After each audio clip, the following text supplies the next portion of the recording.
They say the fog here doesn't just roll in, it waits.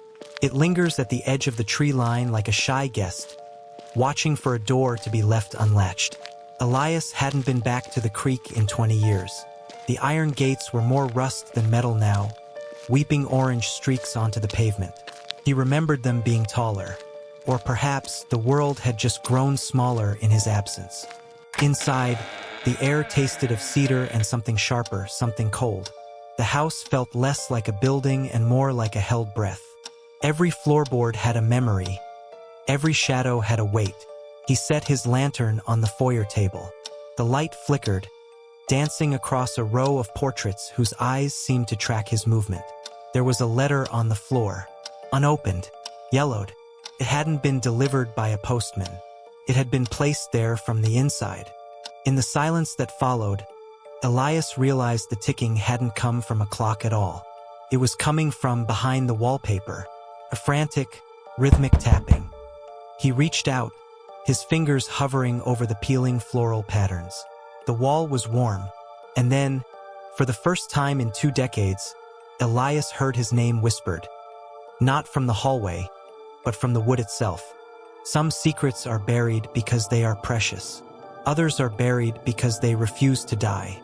Elias pulled back the first strip of paper, and the mystery of Kettle Creek finally began to bleed through. Elias didn't stop at the first strip. He worked with a feverish intensity, his fingernails catching on the adhesive as he bared the drywall beneath. But there was no plaster here. Beneath the floral patterns lay a surface of polished, dark glass. A mirror that shouldn't have been there. It stretched across the entire length of the hallway, hidden for decades behind the mundane camouflage of home decor. He raised his lantern. The reflection didn't mimic his movement. In the glass, Elias saw the hallway as it had been 20 years ago. The candles lit, the rugs vibrant, the air clear of dust.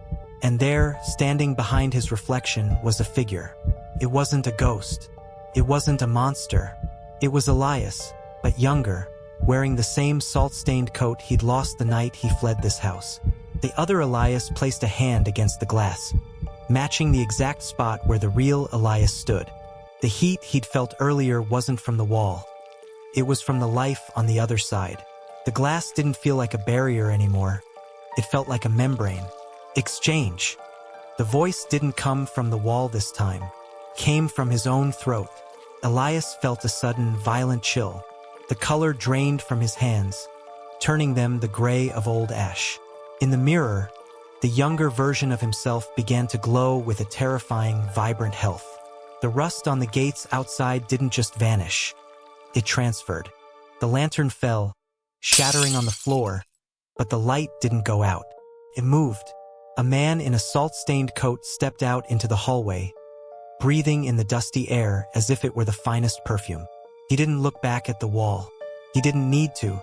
Behind the new layer of wallpaper that seemed to grow back instantly, a shadow clawed at the glass, silent and unseen.